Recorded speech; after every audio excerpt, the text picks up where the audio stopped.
Здравствуйте! В эфире программа «Культурный код» на телеканале сети «Рыштон». И я ее ведущая Алика Стеблянская. Но сначала цитата. Я долго подбирала подходящую, но мне понравилось вот это. Если вы слышите, как внутренний голос говорит вам «ты не можешь рисовать», тогда непременно рисуй, и этот голос замолчит. Слова Винсента Ван Гога и немного мотивации в эфир. Так что теперь мы без лишних вступлений начинаем. Сегодня я рада представить вам двух представителей современной музыкальной осетинской сцены – Азамата Тидеева и Лиану Салбиеву. Думаю, многим знакомы ребята. Если нет, быстро расскажу о них, но, боюсь, все их титулы перечислять будет очень долго. Азамат – музыкант, виртуозно владеющий аккордеоном и осетинской гармоникой и часто выступает на самых разных сценах. Лиана Салбиева – трехкратный призер молодежных дельфийских игр России. В каждое выступление она вкладывает всю душу. И в феврале состоялся их совместный концерт. Давайте поговорим с ними в уютной студии.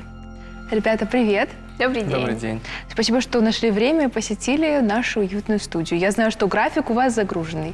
Это вам спасибо огромное за приглашение. Я думаю, что вы понимаете, зачем я вас позвала. Конечно же, обсуждать ваш совместный концерт. Вообще, откуда возникла такая идея выступить вдвоем? Потому что я знаю, вы выступаете часто по отдельности, как сольные исполнители. Кто ответит? Давай, ты как мужчина, Давай. бери на себя удар первый. На самом деле, этот проект у нас был давно в голове, в мыслях.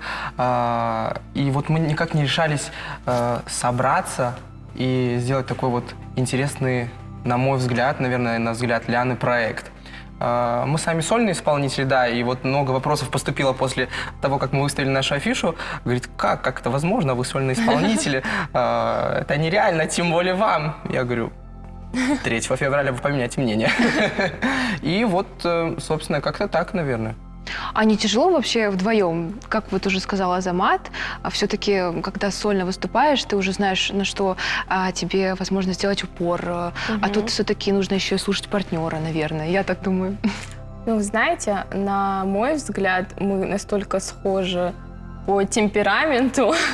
Ну, Азамат, конечно, у нас более энергичный.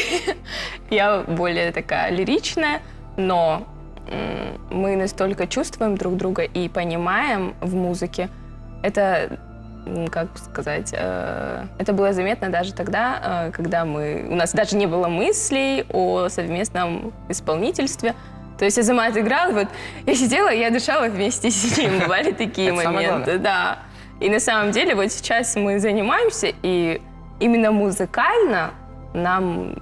Ну, это будет, наверное, не скромно, но нам не нужно ничего делать. Технически, да, конечно, много работы, но именно по духу, так скажем, мы прям вот идеально подходим друг к другу. Ну, это очень здорово. Действительно, нужно, получается, искать такого партнера, который с тобой совпадет. Мне кажется, его не надо искать.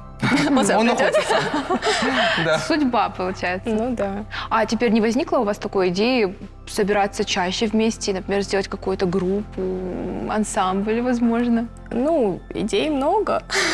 Да, на самом деле это наш вот первый проект такой совместный, дуэтный. Я думаю, что... Мы надеемся, что хотя бы наш дебют пройдет хорошо, отлично, да. А дальше планы, конечно, грандиозные.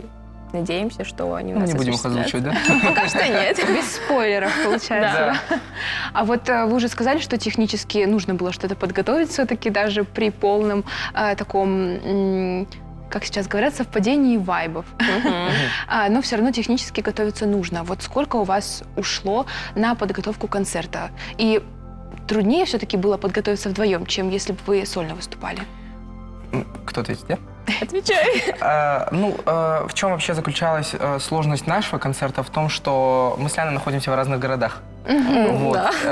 И я же говорю, вот эти вот многолетние наши мучения, когда же это произойдет, когда же это произойдет. И вот в начале января мы дали себе обещание, что это произойдет. Да, мы даже записали видео. Да. Ничего себе. Да, я говорю, Ляна, если говорю, мы не выступим, говорю, это видео попадет в соцсети. Я говорю, это будет позор года. Это было видео Это смотивировало нас.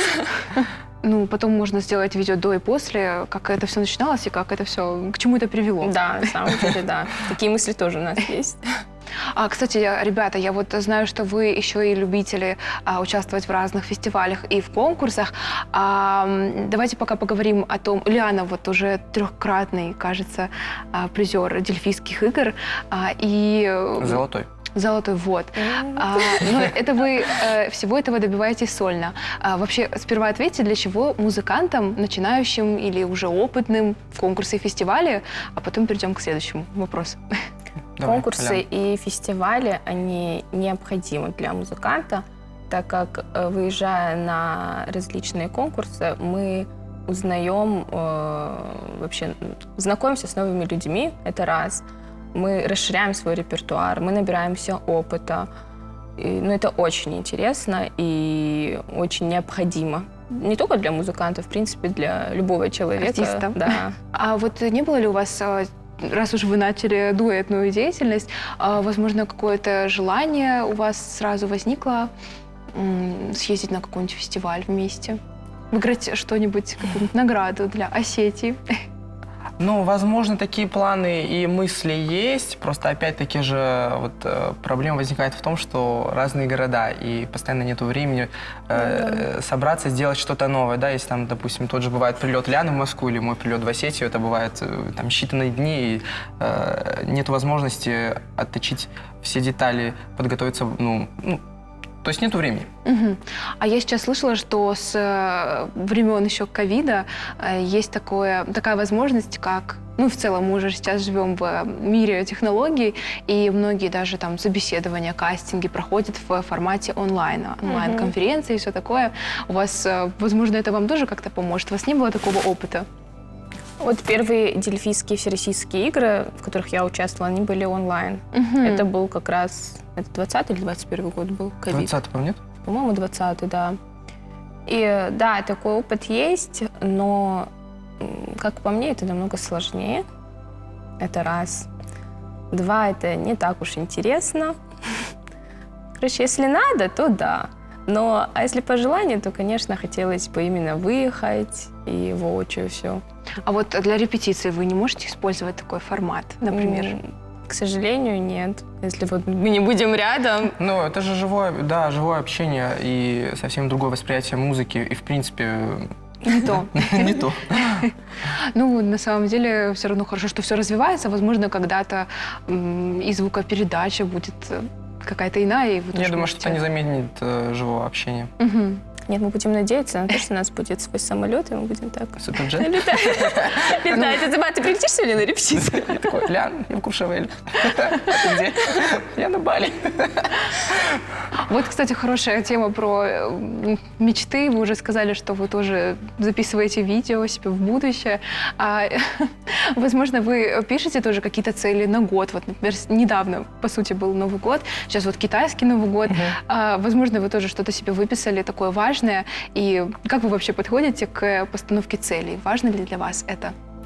Как для музыкантов? Да.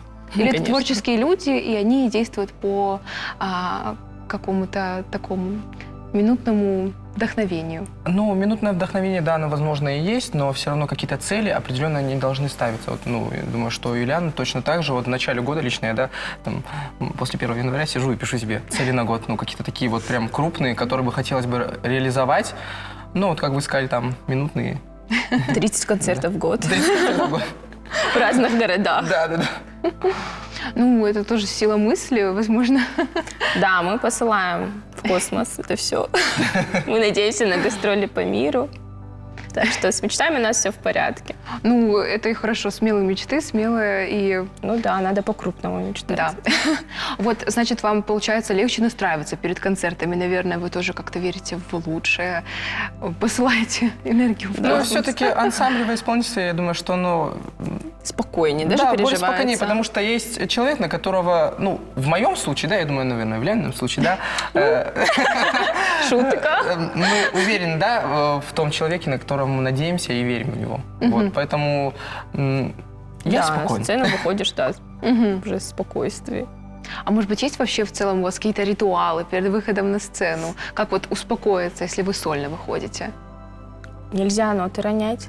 Самое главное, нельзя. Это ни в коем случае. Это у Уронил, музыкантов, сел. есть такое.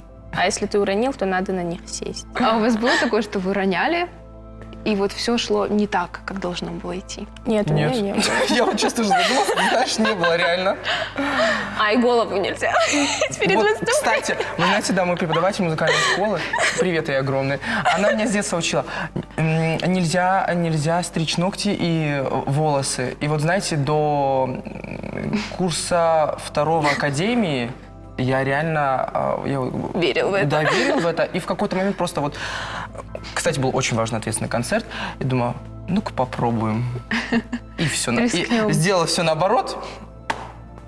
Все прошло замечательно. С тех пор я не верю в эти чудеса. Значит, на концерте мы будем с чистыми головами. С подстриженными ногтями. Лян, ты сейчас спалила всех музыкантов. Мы узнали Всех много нового. суверенных музыкантов. Ну, мы узнали много нового. по крайней мере. Люди будут уже с новыми мыслями идти на концерт. С какими-то... С духами. Ребята, раз уж мы снова вернулись к теме концерта, расскажите вообще, что вы планируете исполнить? Я знаю, что вы... У вас свой тоже подход к выбору материала. Вот у Лианы мы с ней беседовали пару лет назад, и вот тоже было что-то интересное. Что будет в этот раз? У нас будет концерт проходить в 2 отделениях. Первое отделение у нас классическая, современная музыка, а второе отделение народное. Народное осетинское, у нас только осетинские произведения. Мы что, в 2 отделениях играем? Ну да. Я что-то подумал, что это будет цельный концерт. Доброе утро. Мы узнали много новой информации. Вообще-то мне переодеваться надо. А, точно, я забыл. Зато есть время прорепетировать пока еще, да. У нас будут произведения Петра Ильича Чайковского. У нас будут произведения, мое любимое, Сергея Войтенко. Ты что будешь играть? Золушку Архиповского. Не твое любимое произведение? Нет, мое откровение. Ну ладно. Ну, как по мне, у нас так подобран материал, что он должен понравиться любой публике. То есть не только музыкантам, да, творческим людям, но и человеку, который вообще не имеет никакого отношения к искусству. Но где-то когда-то слышал он эту музыку. И вот, Какие-то мотивчики да, и знакомые. вы сидите и говорите, я знаю, круто. То есть вы полностью сами подбираете свой репертуар Ну да. под свою целевую аудиторию, можно так сказать? Ну, скорее не под целевую аудиторию, наверное, под то, что там, наверное, ближе нам. Ближе нам, и как бы за наш, может быть, маленький, не совсем маленький опыт уже бывает понятно, что людям нравится, а что не нравится, ну что нудно слушать. Такие произведения мы, конечно, не выносим, только на экзамены. А вот сейчас же есть в целом такой тренд и в социальных сетях, когда музыканты экспериментируют и там играют на разных инструментах современную музыку. Вот то, что сейчас в чартах, то и играют. У вас нет такого опыта, нет желания внедрить тоже в свой концерт что-то там? Ну, пока на данный момент нет. Почему? У тебя есть мысли? Мы вот записывали с блогером Мияги на гармошке. Ого! Ничего Меня там себе. не было. Подожди, ты ничего не записывал? Нет. Да не может быть. То есть Азамат за эксперименты? Да, Ляна тоже за эксперименты. Я на Фандерма только играла, вот Фредди. Вот почему, да. Проект это- Фандерма, который проходил как раз вот на Ирстон ТВ. Было много новых интересных задач, которые ставило перед нами жюри. Вот, и мы исполняли достаточно интересную музыку, на самом деле. Почему? Современную да, там, да? экспериментальную. Экспериментальную. И как зрителям? Может быть, у вас была Ну, какая-то это же обратная что-то новое, связь? это что-то интересное. На самом деле людям, Ну да. зрителям это нравится. И это классно, это здорово, потому что это что-то новое. Кому-то нравится, а кто-то говорит, вот на Хейтит. осетинской гармошке как можно такое Да, сыграть? да. Ну, не без этого. На вкус и цвет. Да, это точно. Кто-то умный однажды сказал, что нельзя всем понравиться, нужно просто быть собой. Так что, Ну, я согласна с этим. ребята, а вот как вам кажется, что отличает осетинскую гармошку от других музыкальных инструментов? Это Азамат ответит просто вот так, как он не только гармонист, он еще аккордеонист. Знаете, я бы, наверное, чуть переформулировал ваш вопрос. В том плане, наверное, даже не инструмент, а что отличает нашу музыку, может быть, скорее всего, да? Потому что, ну, каждый инструмент, он индивидуален по-своему, да, интересен по-своему, да. А вот если говорить конкретно о осетинской музыке, это та музыка, которая не похожа, ну, ни на одну другую какую-то народную музыку, да. Почему? Потому что в ней очень много гармонии интересной, да, в ней очень много лирики, Жизни. жизни, вот, да. Это и не может вот нравиться.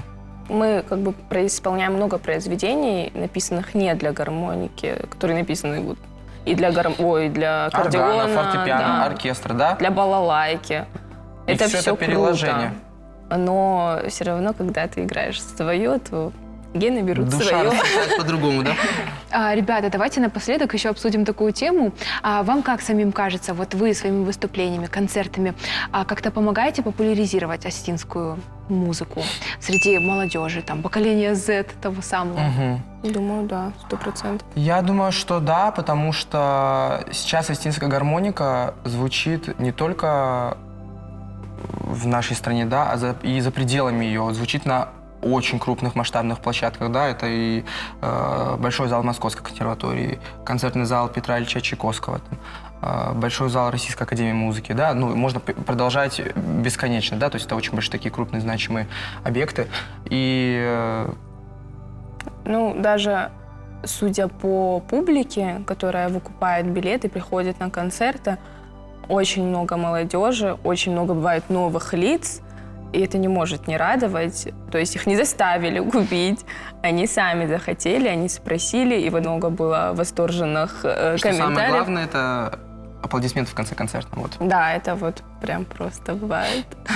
Человек бывает с такой эйфорией, что Когда ты понимаешь, что все не зря. То есть у вас самом деле, бывает да. обратная связь, и очень довольно активная, я так понимаю. Ну, без ложной скромности, да? Или сложной скромности? Да давай уже без... ложной, да? Да. Ну, ребята, на самом деле это здорово. Я желаю вам творческого развития, побольше дуэтных выступлений, может быть, даже чтобы у вас сформировался такой прям ансамбль, мини-группа, Да, которая будет надеемся. активно выступать по 30 концертов в год, давать с легкостью. 30, чего так мало? Ну, я только... Давай 360. Я только Россия. Каждый день, каждый день. Каждый день. Ну, я хочу не по России, по миру. Ну, мы же о Суперджете говорили. Да. ну Суперджет всё, 360 концертов. Мысли в космос. Да, да. Все. Посылаем правильную энергию. Да, да. Пока моя машина еще, подожди, на очереди. Так что спасибо, что к нам зашли, и желаю всего самого хорошего. Спасибо за вам приглашение. огромное.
последние годы мир захватила Халю – корейская волна.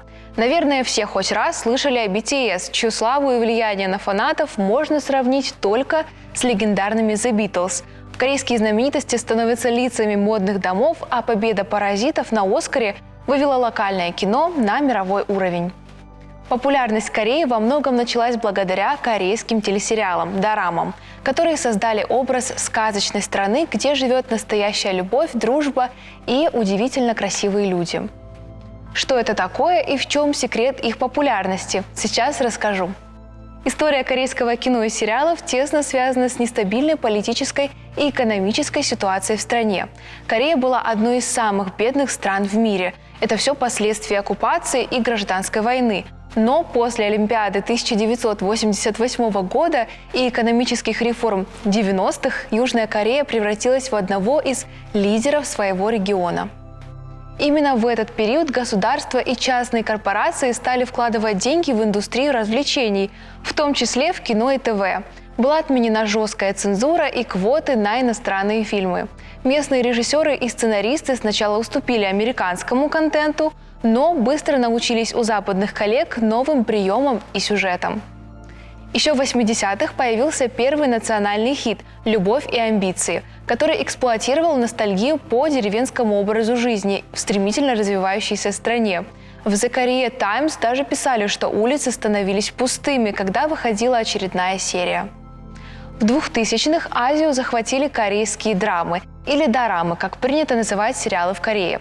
Настоящим феноменом стала дорама «Зимняя соната» 2002 года, а остров Намисом, где проходили съемки, до сих пор является местом паломничества фанатов. В это же время формируется новый жанр сагык – историческая дорама. Первопроходцами стали такие проекты, как «Жемчужина дворца» 2003 года и «Тайна блестящего камня» тоже 2003 года. Они рассказывают о любовных перипетиях девушек, которые оказываются втянуты в дворцовые интриги. Одна из последних популярных дорам жанра сагык – «Алые сердца» о девушке Го Ха Джин из 21 века, которая переносится во времена правления короля Тхэджо. Исторические костюмы, великолепные королевские декорации дворцов и любовные интриги сделали дораму одной из самых популярных в мире. То, что Южная Корея уделяет много внимания именно историческим сюжетам, не случайно. Почти все исторические памятники были разрушены во времена японской оккупации и бережно восстановлены в 20 веке. В период 2010-х начинается новая волна корейских дорам. Их производство стало потоковым. Сюжет меняется в зависимости от реакции зрителей. И иногда серия начинает выходить в эфир, когда на студии еще не закончились съемки и монтаж. Актеры работают в условиях постоянных изменений и практически не спят. Также в сериалах все чаще стали сниматься айдолы – это местные звезды, которые привлекли дополнительную аудиторию. Корейские сериалы стойко ассоциируются с мелодрамами, в которых активно эксплуатируются всевозможные штампы. Но на самом деле с жанровой точки зрения дорамы куда богаче. Они могут одновременно сочетать в себе детектив, романтику и даже хоррор. Во многом успех дорам обусловлен их жизнеутверждающими сюжетами. Дорамы – это feel-good сериалы, то есть те, которые заставляют вас чувствовать себя лучше после их просмотра. Хоть дорамы и пронизаны традиционными для региона конфуцианскими ценностями, в них транслируются общемировые идеалы – важность семьи и дружбы, любовь и стремление к справедливости. Да, дорамы говорят о серьезных проблемах, но они никогда не бывают на 100% реалистичными. Здесь даже второстепенные персонажи обладают модельной внешностью, а действие происходит в сказочной Южной Корее, которая выглядит как глянцевая картинка. Считается, что именно дорамы популяризировали корейский образ жизни, ведь в них много времени уделяется бытовым мелочам, например, приготовлению еды. По этой причине многие места съемок обретают культовый статус. Очередь в кафе, где снимали дораму, может растянуться на целую улицу. А по мотивам популярных сериалов проводят специальные квесты и для поклонников исторических дорам создают специальные заведения, где можно переодеться в костюмы и сфотографироваться в аутентичных декорациях. Дорамы обрели поклонников по всему миру. Netflix запустил совместное производство с местными компаниями, и теперь дорамы можно посмотреть везде, где есть интернет. А некоторые дорамы даже получили популярные западные ремейки, например, «Хороший доктор». Дорамы втягивают зрителей в мир Халю, Музыку к ним пишут популярные корейские музыканты, любимый актер, скорее всего, окажется айдолом из популярной группы, а сюжет сериала будет основан на местном комиксе. Например, дорама «Настоящая красота». Туристы со всего мира едут в Корею, чтобы пройтись вдоль реки Ханган, где происходит добрая половина романтических моментов в мире дорам, или погрузиться в суетливую жизнь района Каннам или Этевон. А какой у вас любимый корейский сериал? Ну вот и все, пришла пора прощаться. Напоминаю, вы смотрели программу об искусстве «Культурный код». С вами была ее ведущая Аля Костеблянская. Увидимся совсем скоро. Пока-пока!